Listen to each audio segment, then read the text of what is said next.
and welcome to the first episode of Discover with Rujira. And I'm here together with Dennis, Patriot Sons, and with GP. We are going to cover today a bit of the fundamentals of why we are here, effectively, and discuss why we are building Rujira and talk a bit more about our mission of creating this fair financial ecosystem that blockchain technology allows us to do. So let's dive in. Hello, hello. Yeah, hello, everybody. I think this will be a great format. Every week, we're going to cover what you can do here, starting with today, why we are here, what you can do with Rujira, and why it's great. And happy to be here guiding this conversation a little bit and having these two beautiful people giving their insights, asking the questions, and giving the answers. What's going on, you guys? An equally beautiful person that JP is.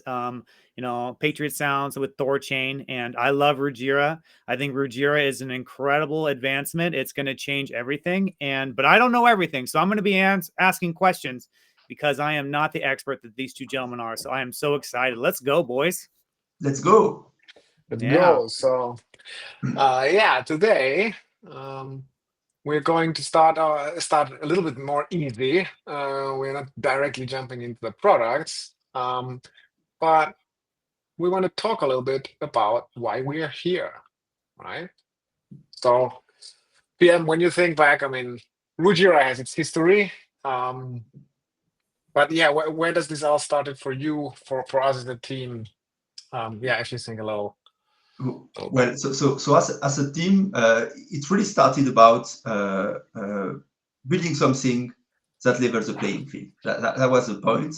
And in the very early days, Hans at the time, we knew he was a great engineer already, but he was on board to build something on blockchain only if this was not going to be yet another of those vaporware setups where you are just looking to create some hype and extract value from participants without bringing anything really new or without building any real product at all, as we see repeatedly in this space.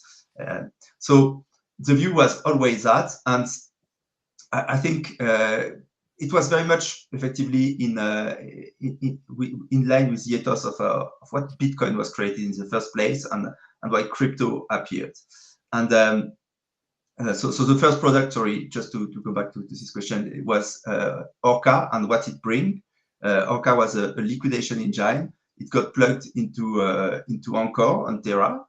So at the time where Terra was thriving and growing very fast, and Anchor was effectively allowing people to borrow against their asset, mostly Luna. Unfortunately, it ended up badly. But then it was using a system of loan, CDP system, like most other DeFi platforms that offer leverage. But the issue with this system in all other platforms and in centralized exchange, it's even worse, it's even more of a dark box, is that when you get liquidated, so you have collateral at a certain value, and if the value drops below a certain level compared to the value of your loan, you can get liquidated. The issue is participating in those liquidation is so critical to keep the system solvent, but usually nobody can participate. It's typically the team operating the protocol or the centralized exchange, if you're on the centralized exchange, that will liquidate you at a steep discount compared to the current market value of your assets. And you will have this instant arbitrage where, so typically on-chain will be done inside the block via MEV bot operators, and you will buy the collateral at a steep discount, sell it on the market and at market value, and capture the profits, and arbitrage profits. And it's a great way to make money when markets are going down, but because of the mechanic of it, it means that first there is no competition for those markets, so you can have an arbitrary discount that you enforce on users that get liquidated, and you get to only a few people that know the tech very well and have the skills to participate get to liquidate and capture those profits. And so what Rujira did at the time was really changing the game and allowing everyone to participate into that via a Dutch auction mechanism, where anybody could come via a simple user interface and say, oh, if your ETH go below get liquidated, I'm willing to buy it at 3% discount to the market price. And another guy will be, I'm willing to buy it at 5%. Maybe another guy will say, buy it at 10%. And then you have a queue that is formed. It's a Dutch auction mechanism, we call that. And the bid get filled from the lowest discount to the highest discount. And so it creates a competition for buying those collateral, liquidated collateral, which means it's great not only for everyone who can participate and buy discounted ETH, Bitcoin, or whatever collateral you are liquidating at a local low at a discount. It's also great for people who get liquidated, because given this creates a competitive market for those liquidated collateral, you also get liquidated at a lower cost. So that was a beautiful first start from Rujira, and then from Rujira at the time, and then it expanded to Rujira with the move to Torchain, and now it's you are coming back to this core philosophy of just trying really to level the playing field and create a system that is fair for everyone, and not just in liquidation. Liquidation is of course a key pieces into the system, but also across everything else we build. Yeah, that's kind of, for me, first of all, why I'm here. This is exactly that, right? I want an even playing field. I don't want to have an advantage, but I want to have the same chance that everybody else in the ecosystem. I love the free market. I love what you can achieve with the free market. But one rule of the free market is basically that you need to have a playing field that is fair, right?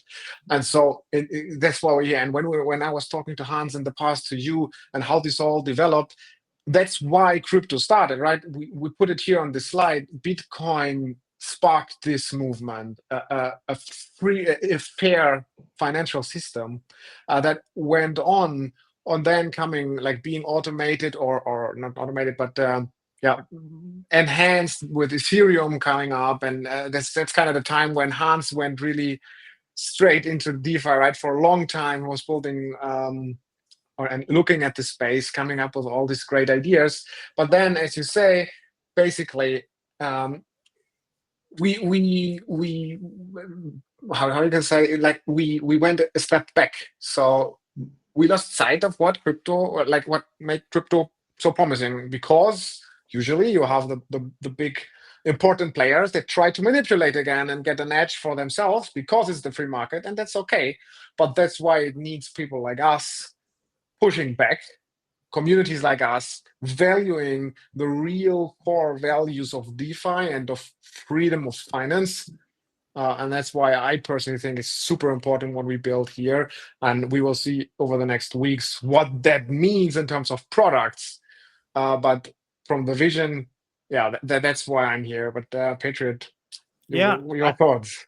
Yeah, I totally agree with all. I think that was well said. And then Pragmatic Monkey mentioned the liquidation thing. I mean, that's huge, right? Like, people now can bid for this, whereas this was just something that only centralized exchange and centralized players could offer. I don't remember what the margin, like how much of the profits, a percentage of profits people get, or the centralized platforms get from liquidations, but it's quite substantial. And so if we're able to homogenize this in the market, then that is just such a power up. And you said it perfectly, JP, like you love the free market, but right now the market's not free.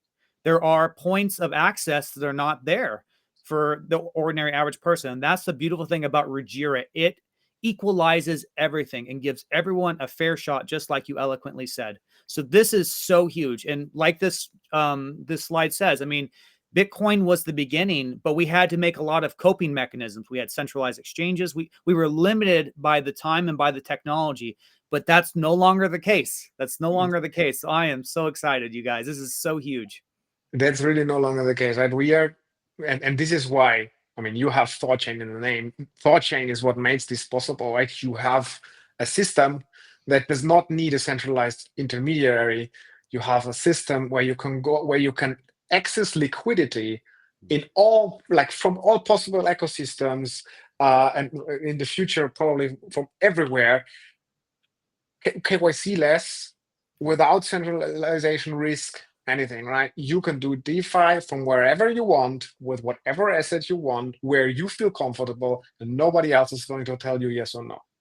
For the audience who listening who may not be familiar, I mean, when Thorchain was being built, we did not envision necessarily the app layer Rujira. It is a manifestation of what we built and the realization of what we could do together. And so this is an amazing team up between Rujira and Thorchain, and it's exactly where the technology needs to go. We want to build something like this. We didn't know how to do it, but now we do, and it is so unbelievably exciting. I can't emphasize how excited I am. And maybe I'm coming back on the first part of bits of the philosophy of Bitcoin and why it was created in the first place, and what all of that is so important. Bitcoin was created toward, like, it was in 2009, I believe, 2008-9, just after the big global financial crisis we had in 07-08. And the view was really like, it was this quote in the first Bitcoin blog, the Genesis blog, about Chancellor on the brink of bankruptcy, about the bailout of banks following the liquidity crunch in the global markets. And the idea of Bitcoin was really to try to separate money from the state. That was a key fundamental stuff. The same way that centuries ago we had the church and the states were part of the same thing. And the more you give powers to a centralized entity, no matter how well-intentioned they are, humans are corruptible, and particularly humans that tend to be attracted by position and powers and wanting to be in the spotlight and control things. And it tends to create a society where whoever is closer to the power gets to benefit himself and people close to him disproportionately at the cost for everybody else. And that was true with the church and the state, and that is true with today with money and the states and central banks, which are a proxy of central governments. And the idea of effectively having a financial system that enrich a few participants when things goes well, but use citizen funds to bail out the same participants instead of letting them go bankrupt when things goes wrong, was the spark that inspired Satoshi to create Bitcoin. And that was big. And the idea was to create this new alternative financial system that is independent from the state, that is censorship resistant, nobody can stop it, that is permissionless, everybody can participate, no matter where you are on the planet, no matter who you are, you don't need to ask for permission. And that was like two key property of the system, but it's also a very important point if you put it into the context of monetary debasement. So you have the abuse of the use of credits by banks and financial institutions, but this is very much built into our fiat currency system, which only come into existence in the form of debt. And the reality is that we like to think that fiat money is backed by something, and the discretor of Bitcoin will say, oh, it's backed by nothing, it's just electronic. It's exactly the same thing with fiat money. It's only backed by the trust that people have into governments, and the fact that governments have a monopoly on violence and can enforce you to pay your tax in your local fiat currency. If you don't, you can be taxed, further taxed in the form of fine, and potentially arrested and put into jail. So this monopoly of violence is what effectively give value, is enforced onto citizens to give value to this otherwise just completely fictive way of measuring wealth. And the issue is you can expand the quantity of money, of fiat money, the quantity of dollars, quantity of euro in the system, as much as you want when you are a government by effectively writing check, and those checks are debited from an account that doesn't need to have any cash on it. It just creates new money in the form of debt, and you can spend it in the real economy. Or if you are a commercial bank or a central bank, you can also, in the same way, create money by just creating new accounts with more debt. And there is nothing backing that. And the impact on that, on all of us, is that if you increase the quantity of dollar in the system, let's say at the beginning of the year, there was $100 in the system. I had $1, Patriot had $1, and GP had $1. So we each own 1% of the total pie. And then because I'm very close to the money printer, I decided for whatever reason to fund XYZ that I'm going to create another $100. And now there's $200 in the system. But GP and Patriot who works hard, they are not going to get an extra $1 each to match their proportional share of the wealth. No, I'm just going to give them, hey, I'm going to give you a 10 cents increase, Patriot, and GP a 5 cents increase this year. And be happy because it's higher than last year. But in reality, you just got diluted. And now what I have on my side, instead of having $2, I actually took your share as well. So I now have $3 or $2.85. And those $2.85, they are just fictive. They are not backed by anything. So if you use that to measure assets that are infinite supply, like real estate, like stocks of companies, so equity or commodities, then now you have the same quantity of gold on the planet, but you have 2 times more dollars. So each unit of gold is going to be worth twice as much. It's the same for real estate. Now the same house, exactly same size, same place. Actually, it should be worth less over time because it depreciates in value, but it keeps increasing, going up and up just because we increase the quantity of money in the system. And that creates a system where effectively people who have assets get richer and richer just because of this denominator effect. You don't get diluted because most of your wealth is stored in something that has a finite supply. But people, so whether you're on real estate or equity, you are good. But people who don't get diluted, and it's becoming harder and harder to catch up. And that's why, you know, this meme of my parents in their 30s and me in my 30s, and you see the parents with a kid and a nice little house, and the guy in the 30s in the basement with a horrible face and no girlfriend and no house. That's the reality just because of monetary debasement. Even when we tend to think that those things impact only a country like Argentina or some African country with poor governance and high inflation, but it's actually the exact same stuff, just a bit more disguised in our Western economies. And that's really, in my view, a big reason, the main reason why we see more and more polarization in society, and people who are not happy, and people who feel like they are being screwed, and generation who feel that they don't have the same fair shot at having a good life than the previous generation. It's all come back to this flow in the monetary design, where a few people can increase the quantity of money, and whoever on asset and is close to this to have access to debt, effectively to lever up and buy even more assets, get an unfair advantage and can get this compounding effect with their wealth to the detriment of all the others. And so free markets are amazing if they are not flooded, if they really give a fair shot. It's supposed to be based on meritocracy. If you work hard, the American dream, you work hard, you wake up in the morning, you do what you have to do, and if you are good, you should be rewarded. And reality is, you can work super hard and do whatever you want to do. If you start with such a disadvantage and you are not in a position where you either had a lot of assets or inherited or whatever, it's going to be exponentially harder for you to ever catch up. Like, of course, you will have a 1 in a billion person that create a multi-trillion startup, but that's the one you will see on TV and everybody will cheer after. But that's just a very, very abnormally, if you look at the total number of humans on the planet.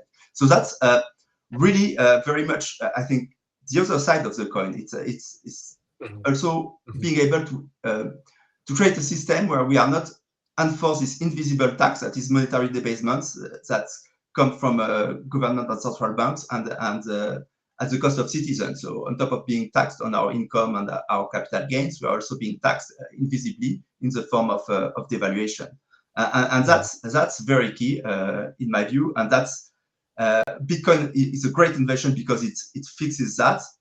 But Bitcoin itself doesn't give you access to all the tools to be able to have a financial life completely outside the traditional banking system, like things like being able to to trade, to buy and sell assets, being able to take loans, be able to liquidate, being able to fundraise capital, all those things. And those are all the different core primitives we are building, and with Bitcoin at the center, and all other assets from all other connected chain as well. Yeah, we will come back to that to the end because it is an outlook. But I want to ask you both. We were speaking about one side of the coin now, but how are we as Rujira and ThoughtChain fixing it? Why are we making it equal for everyone? And how are we giving the ownership to the people? Well, I guess I can try and take that one. So for the first time in human history, as Pragmatic Monkey eloquently described, Bitcoin came into existence, which basically removed the centralized power of the state to control the monetary system. This is the very first beginning. It's like a lighthouse in the fog for a ship, right? You can see it. And now we're going towards that. And with ThoughtChain, which ThoughtChain, all it really is swaps, right? We have cool things we can do with swaps. There's different elements, you can do streaming swaps, blah, blah, blah. At the end of the day, it's core rock solid infrastructure that facilitates swaps. It's native pools of each layer one assets like Bitcoin, Litecoin, Ethereum, Doge, AVAX, Binance Smart Chain, blah, blah, blah. So many. It's what we can build on top of that now. And when you have a decentralized pool where you can access liquidity, again, no KYC, which means kill your customer, and permissionlessly, that is so important. And with Rujira now can build primitives on top of ThoughtChain, and then you can do things like Pragmatic Monkey was saying, lending, money markets, perps, anything you can imagine. It's being built right now. And this is what's going to help emancipate the world. And this absolutely needs to happen because Pragmatic Monkey's right. I mean, the purchasing power of everyone's money has gone down. Everyone suffers. And that's why on this call right now, you have 3 men from 3 different parts of the world talking to each other because we all are going through the same thing. Whether it's us or you listening to this, whether it's live or the recording, all of us have the same life arc. We've all experienced our fiat currency getting utterly obliterated. That's over. We're changing that. And that's what Rujira and ThoughtChain does. It gives all the DeFi primitives that do not require any centralized players that anyone in the world can access, protecting them from their own state. That's the dream. That's the holy grail. I'll kick it to you, Pragmatic Monkey. Yeah, no, absolutely. I mean, I could not agree more. And in terms of how we do things differently, so I think one of the core premises, it's all open source and transparent, which means the rules of the game, anybody that can read code, but now with AI, actually, anybody can come and read and see what the rules are. And those rules, very importantly, because we build on blockchain rails, they are enforced. Nobody can cheat those rules. And that's very key because we are moving effectively from a model, a traditional governance societal model, where everything relies on trust. And that's why we have also like a court system, because when there is 2 parties that are like, you have to trust every time, you have to trust your government is going to do what they are supposed to do. They are going to follow the law that have been in place as they are supposed to. And there is always some fugazi, some room for interpretation in laws, and that's by design. So some people who can pay good lawyer can avoid those laws. And again, it creates some unfairness. Here, we transition from a model based on trust and with the rule of law as and court system to try to enforce trust and be the intermediary when there is an unclear situation, which is at the end, it was a very good system versus a total anarchy where people were just enforcing their choice by violence. If you go back to when we are cavemen, so it was an improvement, but we can certainly do better than that. And the next iteration of that is to use technology and blockchain technology to move from a system based on trust to a system based on code. We believe in the rule of math, the rule of codes, and everything is codified. And this code executes the same way for everyone. The blockchain doesn't discriminate. It doesn't care. Every block, it keeps repeating and executing the rules the same way for everybody. And those rules are transparent, and everybody can check them, and they are unbreakables. And then everybody can access those products. It's permissionless. That's also the other keys there. So as Patrick was saying, no KYC, no like KYC at the end, like a lot of people like to say, we know better. We can decide if this guy is a good guy or this guy is a bad guy, and we can decide, because you were born in this country, you are not allowed to use X or Y system. Actually, that's in my view like a very bad framing. First, it's very arrogant to think that we know better. Like, who are we to know better? Everybody thinks that they know better. So actually, there is no actual know better. It's just different point of view. But also, like, if you think, I don't know, even like if you go to countries like North Korea or whatever, if you cut those people from accessing a fair financial ecosystem, you are not serving those people. You are actually serving the regimes that control those people. You are serving the authoritarians that prevent those people from being free and that are forced into playing by those rules because they have a monopoly on violence. If you suddenly you give those people tools to extract themselves from this system and allow them to have just a normal life, work internationally, and make sure that any assets they earn, they can keep that from themselves. Nobody can, from the government, can confiscate them or of course, you always have the risk that somebody comes to your door and force, like by violence, take your private key. But it's still like a much bigger improvement, and it would be hard for an authoritarian state to enforce that on every citizen. So it's actually a tool for everyone, even if you are like in a country ruled by dictators that empower freedom and weaken strong central government. So it's a very key step. So it's permissionless. Everybody can use it without permission. And the last part is on the ownership. That's also the other beauty of it. Like via the same blockchain technology, you can buy the token. You can buy the Torchain token if you want exposure to Torchain. You can buy the Ruji token if you want exposure to Ruji. And with Ruji, it's really like you own, when you own a Ruji token, you own a share of ownership in this system. And this system is built to be economically sustainable. So also service, they have a very small fee. It's very small compared to what you would pay in the traditional financial system, because that's also the beauty of smart contracts. It allows you to create very efficient systems. Once they are live on a blockchain running, the cost of operation is super low, and the number of people you need to maintain that is very, very low compared to a traditional corporation, which means like the profit margin are much, much higher. Effectively, revenue equal profits. There is no intermediary. And you can own a share of this profit. All the revenue is distributed to the stackers. There is a profit share with Torchain, so you can get exposure on both sides.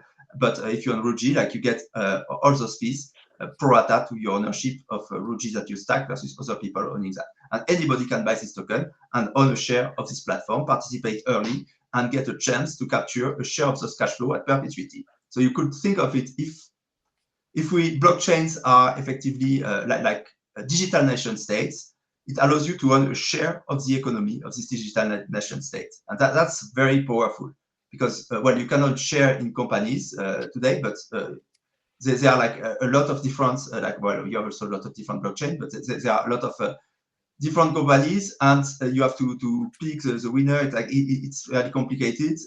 Here with Ruji, we put everything under one umbrella, and you have a share of the entire economy. All the economic activities that happen accrue value to the token, and you get a share of that.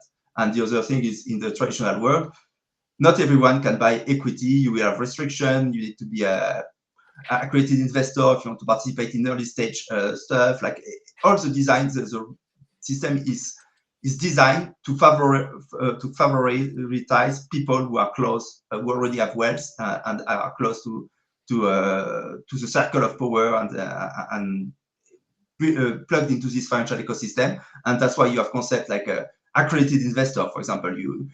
It's to always governments always under the pretense of protecting you do all sorts of restriction on you. So you cannot freely like invest in a startup. You need to you can only invest if you have a net worth which is already at 1 million and an annual income that is already 250K per year. It's completely crazy. Like, it's not because I'm making less money than you, or I'm less wealthy, and I'm stupid and I don't have a brain. I cannot decide for myself. Like, everybody should be able to do whatever they want with their capital, and if they want to take risk and participate early, that's also the way they can increase their chance of making smart bets and catching up with the wealth gap. So thanks to blockchain technology, you can very simply own a share of this new ecosystem, and anybody can do it.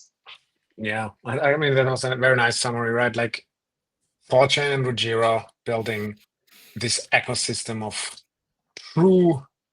truly distributed, fair finance that you can earn and you can own or earn a share of it in different levels, either via Rune or via Ruji, earning fees on different levels of this ecosystem. But I want to go a little bit, try a different angle here, which is basically why, like one thing is we are building that, but why is it attractive to use? And I think the biggest point here is really what ThorChain enables Rujira, which is the connection, right? Like you can basically do DeFi, like I said in the beginning, not only with the asset you want, but you can also do it from where you want. So one big part of this is not only making the system fair, so you can do it fair trade, for example, but ensuring that while the funds are moving, they are never getting into illicit hands, centralized custodians, and so on, right? So yeah, I think just give your thoughts around this, why, and perhaps also, PM, you can give a comment like why Hans, Brad, you guys decided to build on top of ThorChain, basically, to make this happen. Yeah. Go ahead. Go ahead. Okay. So yeah, that's a really great question. So, the beautiful thing here is that this is real layer one, right? So we start at ThorChain, and a lot of people think of, bridges, right? ThorChain is literally on the layer one native blockchain. A bridge, conventionally, you can play a game of semantics, but it's like an intermediary application layer that tries to seek consensus on two different blockchains. And that's how they move funds, right? ThorChain literally has daemons on BTC, on Litecoin, on Doge, on Ethereum, on all the support chains that we have, on Tron, on soon Solana, right? And it's real layer one that's moving, okay? With Rujira, what happens is you have a native layer one like Bitcoin, because as Pragmatic Monkey said in the very beginning, you're very limited in what you can do with Bitcoin. It doesn't have a lot of utility, but we are leveling it up essentially, right? You take that Bitcoin, and the counterparty is ThorChain, of course, and you make a secured asset. And then you use that secured asset to do all the things that you want to do when it comes to DeFi, giving you a whole plethora of new tools at your disposal. And that's the key thing. Control and freedom, like JP said. You maintain control of the asset. It's only tied to the address that which you deposited your BTC. Okay. And as you do things, that's how Rujira makes its slice of bread, and then ThorChain gets a cut of that as well. But the power of this cannot be understated. Unlike a centralized exchange where you have to send your assets to a central party where you surrender custody and you are given an IOU representation of your asset, and you really don't know the solvency of the centralized exchange anytime, Rujira is completely different, as well as ThorChain. Everything can be observed at any point. This is the huge 0 to 1, is where there is no hidden intermediary layer. There's no hidden ledger. There's no hidden anything. Everything, and I do mean everything, will be on chain, will be fully auditable as it was supposed to be. As Pragmatic Monkey said, the idea of an accredited investor is the stupidest thing I've ever heard in my life. It's essentially the government protecting you from success. They don't want you to be too successful. You can take your entire paycheck and you can go dump it on lottery tickets, guaranteed virtual loss, but you can't make an early investment in a stock. You apparently don't. They're protecting you from that. This is ludicrous. It is ridiculous. The financial system that we all currently are suffering under is obsolete. And I have one more point, and I'm going to kick it to Pragmatic Monkey. I said earlier that KYC means kill your customer. I want to explain that a little bit because that's a little bit of shock value. There is a story in New York where two detectives found somebody with crypto, and they tortured that individual for their seed phrase. This is law enforcement. We need to stop this from happening. So if I'm a bad guy and I interact with JP and I'm selling something, JP uses Bitcoin to buy it. If I know JP now, I know what address it was. I'll know every transaction he made prior, and I'll know every transaction he made thereafter, right? And so 5 years down the line, if I'm a bad guy, I might see as BTC, I'll know who it is, right? We have to end this. And Rujira and ThorChain are the solution. I'm going to kick it to you, Pragmatic Monkey. Yeah, I think that was a great summary. And yeah, effectively, on the custody front, it's incredible what ThorChain Tech has built and what it allows us to do using those native assets.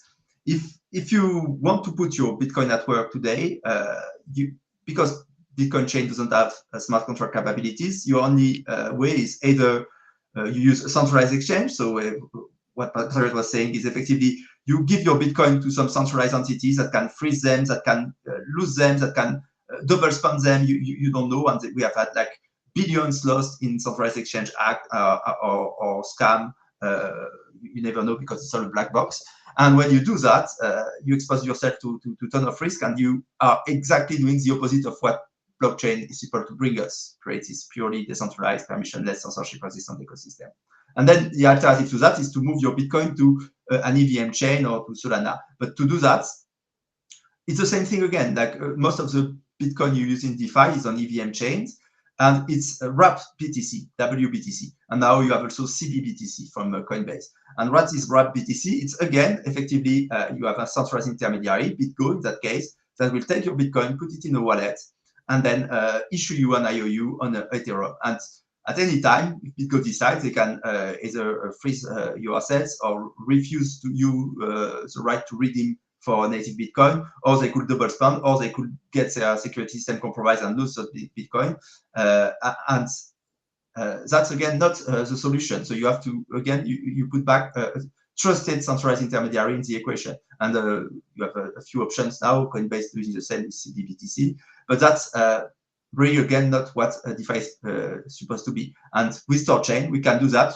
Use native Bitcoin, native Sol, native ETH, native AVAX. And that's also the big thing, because right now, it's only possible to use all those different assets from different chains on a centralized exchange in a convenient way. Otherwise, you have to, again, use those bridges, and you will not have everything, and it's a mess. And Thorchain is really this central hubs that connect all those chains, remove the need for any centralized intermediary or third-party bridges, and allow us to use not just assets from one specific chain, but actually any of the chains that are connected to Thorchain. So that's very, very powerful. And the other side of that is, because Thorchain is available with wallets from all those connected chains, what we are building is effectively a way for people from any of those connected chains to come with their own wallets and connect and use all those products with all those assets, all from the same place in a very smooth user experience.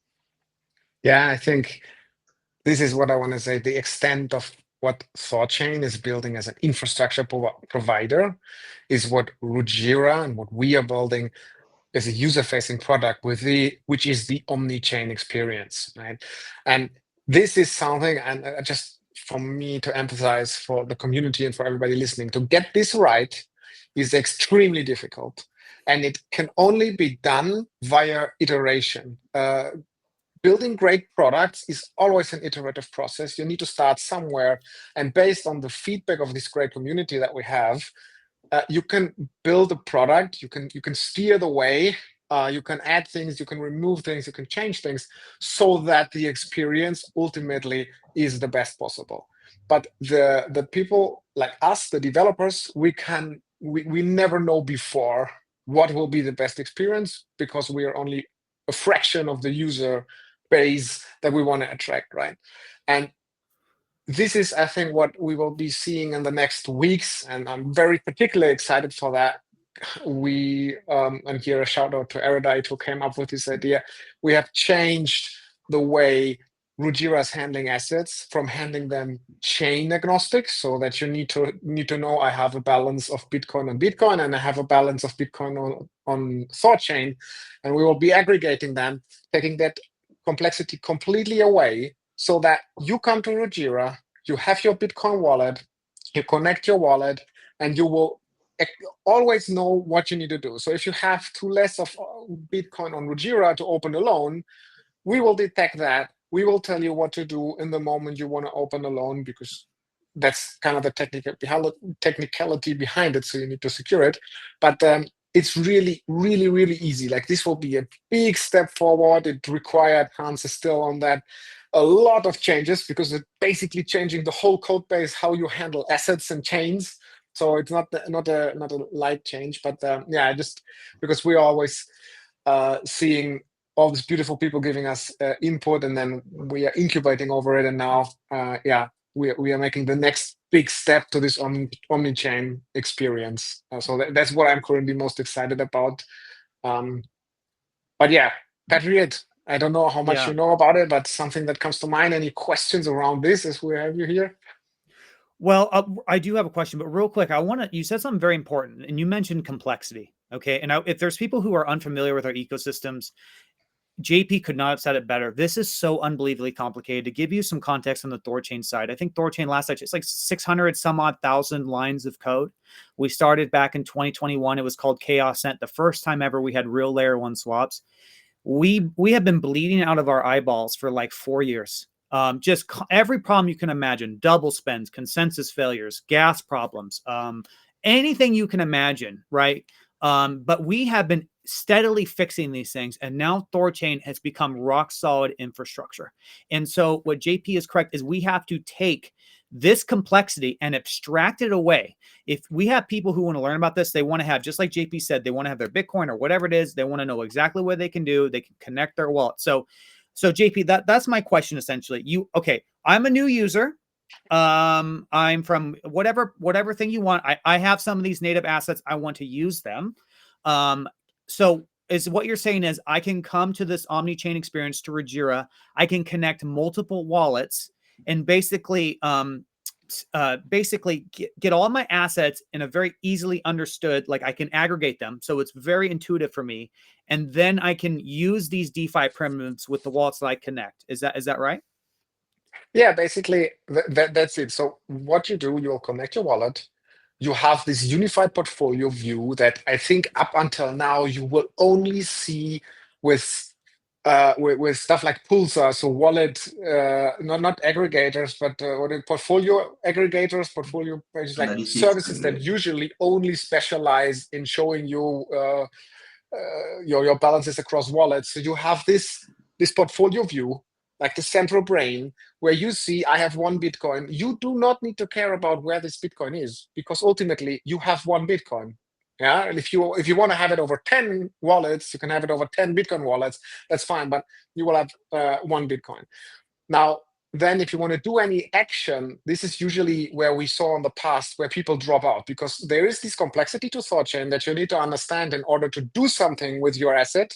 Besides swapping it between two, you need to bring it to Thorchain.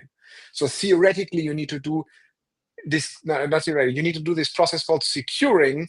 And this is usually where people drop out, because it's this layer of complexity you don't want. And this now going, like once Hans is finished, is fully away, like will be fully abstracted away. So you are going to that borrow platform, to the borrow page. You want to open a loan. You will see I have 1 Bitcoin.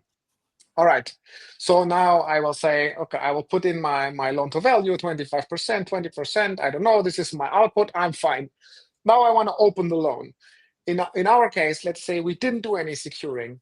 You will see, instead of a transaction signing process for opening the loan, there will be just a step. Hey, before you can do that, just please, you wanted to take out a loan against half your Bitcoin, do this deposit about half your Bitcoin. You do it. Once it's done, the window will reopen and you can just sign the transaction for opening your loan. And it's the same thing. You want to send your Bitcoin somewhere else because you wanted to withdraw it from, like repay your loan, withdraw it, send it somewhere else, and we will help you, guide you through that. Like really something that has not been there, but perhaps PM, you have one or two other ideas how to describe this better. No, I think you describe it really well. It's very much showing the user what they have across all chains, and if you don't have enough balance already as a secured asset to use the asset you want to use, just add an intermediate step where you first prompt them to make a deposit on Rujira as a secured asset, and then move on and do your things. And then you really get this experience that looks very much like a centralized exchange. When you want to use a centralized exchange to take a loan on your Bitcoin or trade or whatever, you will first send your Bitcoin to the centralized exchange. It would be so an UX that for people familiar with centralized exchange doesn't look like foreign at all. But except that now it will be fully decentralized and transparent. So that's super exciting. I think it's a hard lift. It's a lot of change, but it's really worth it. And I think it will further set us apart in terms of the type of UX we can offer. And nobody else could have done that without Thorchain. Yeah. It's really the infrastructure, right? I mean, it's so hard to build the infrastructure that we've built. As I mentioned, that's such an important thing for everyone to understand. Like, to get to this point where we're at has taken years of just unbelievable effort to make an infrastructure that's permissionless, no KYC, that anyone can enter, right? That's how you're able to build this thing. If you don't have that infrastructure, if you don't have that base, you don't got anything, right? You'll have a permissioned element. You'll have a centralized form of control. There will be a layer of abstraction from the user where you cannot access, that you don't know what's going on. That's not what we're doing here. Everything is on chain. Everything is auditable. Everything is open source, right? That is so essential for people to understand. This is not like anything that has existed before. This is the next stage. This is the next evolution, the real 0 to 1. And that's very hard, because you have to understand, of course, you can do that easy if you stay on your local blockchain. If you just build on Ethereum or just build on Solana, inside with just a token supported there, you can do all those things very easily. But that's the issue. Then you are in your own little island, and you are not connected to Bitcoin, you are not connected to Ethereum, you are not connected to all those other chains. And the hard part of Thorchain is like it's this hub that aggregate a lot of different blockchain with a lot of different consensus mechanism, like completely different technology to secure those chains and arrive to consensus first after block on what is the state of the world, and different block time as well. And it's aggregate all that in a beautiful way and harmonize all of that, and allows you to have this system where you connect all those native assets. So that's very powerful, and it allows you to access DeFi with all those chains, and not just your local chain, and force you to become a Sol maxi or a base maxi.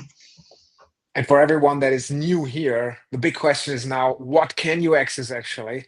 And I think that's kind of wrapping it up a little bit, giving an outlook of what we are going to discover over the next weeks altogether, which is a variety of DeFi applications, from lending over an on-chain order book, which is super sophisticated, super nice. It's kind of like the heart and brain of everything that's going to happen. Our swap, our launchpad, our AMMs, the strategies that we build around there, the liquidation engine, which is basically I think the biggest exciting feature that we're going to offer, that people are going to flock in to use like there's no tomorrow, because who else will give you the opportunity to fucking buy Bitcoin under the market price and immediately be in profit, right? Like, you can buy the local low if you do it correctly, and you'll immediately be in profit. There is simply no other place that this is going to be offered. So yeah, and all of this, sorry, Patrick, but that's your point, can be done privately as well, right? So 100%, bro. That's so well said. And I like what Pragmatic Monkey said. Like, he described it as beautiful, and that's what this is. I mean, these are just charts, I understand, guys, but like, once you do the deep dive, once you really understand the effort that would involve, this has been a monumental, unbelievable task of humanity, of people from all across the world who have the similar vision of a free and prosperous world with no more intermediaries. This has been the aggregation of so much hard work and stress and just raw, sheer determination, not only for a better lives for ourselves, but a better lives for our friends, family, our own children. Okay, this is it. This is really the moment where I think we can truly go to the next level. And it's only going to be possible because of Thorchain and Rujira working together and coming together to build this amazing engine. And like JP said, the liquidation engine is so huge. I mean, that has been something forever that has been sequestered, right? Now you get to participate. Now anyone gets to participate. You can't describe how important this is, how powerful this is. This is so incredible what has been done here. So if you're learning about this the first time, I encourage you. I know it sounds like hype. I know, I understand. And I am Thorchain, and you could think that I have a conflict of interest. Of course, I'm going to speak well. Look, it's open source. Don't believe us. Look for yourself. You can audit the system, check everything. Tell us where we're wrong. That's what you don't. I'll tell you why I think we're right, but tell us where we're wrong. Do that for us, please. Maybe you're right, and we'll fix something. That's all I can say. Yeah, I think that's a very nice slogan. I will adopt that. Tell us where we are wrong is a very powerful statement. And I think one thing that came to my mind during this conversation again is that the cross-chain swap space is starting to get very crowded, very competitive, right? And there's a lot of discussions if you're on Twitter, who's better here, who's better there. And this might be like everybody can have his own opinion here, but I think one thing that we can agree on is that ThoughtChain, together with Rujira, understood that it cannot end with swaps. And that what we are building here is that cross-chain swaps were only the start of what can be real native asset DeFi, and ThoughtChain and Rujira will dominate because it is so incredible difficult, and we are already where we are today. So that's just my personal opinion. The moat here is very big. I 100% agree with you. Pragmatic, I guess I'll kick it to you. Yeah, no, I don't want to get into the detail of these charts because let's keep some. It's a lot. There'll be more episodes, right? There are more episodes. Exactly. We'll cover pieces one by one, but the beauty is really like everything is thought to be interconnected. That's also a key differentiator because we control the full stack.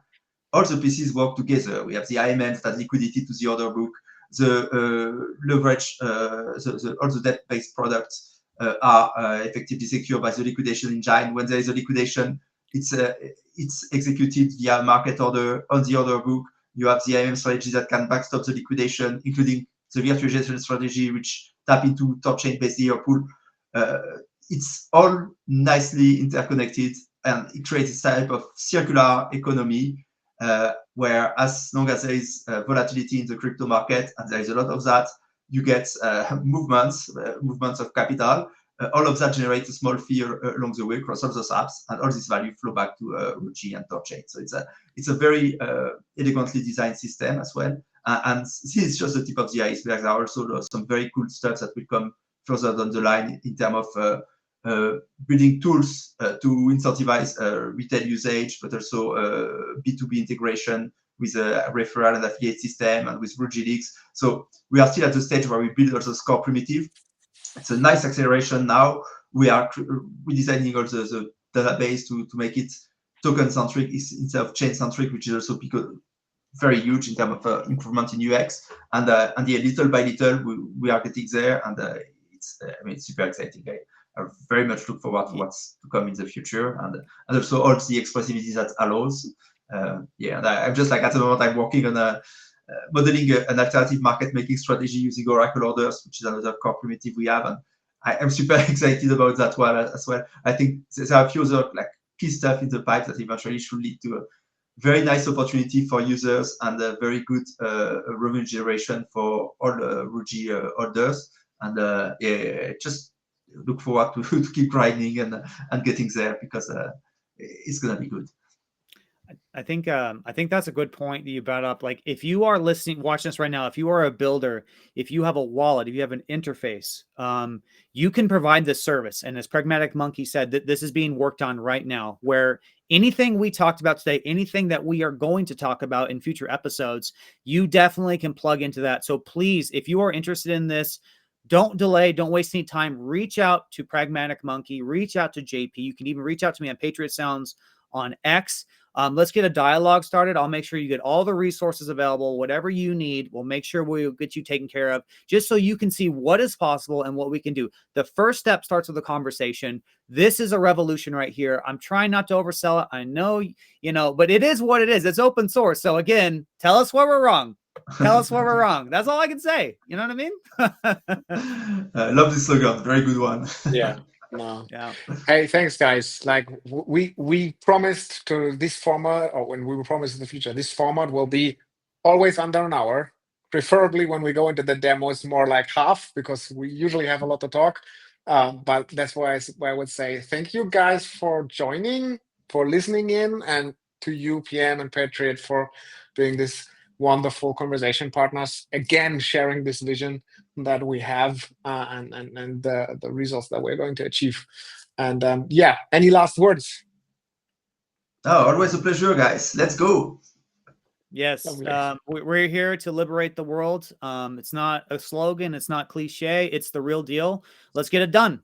So come join us, help us out. Let's go. LFG, amazing. And now we just need our head of live stream to say goodbye and shut it down. Goodbye, guys. Take care, Bye. guys. Ciao.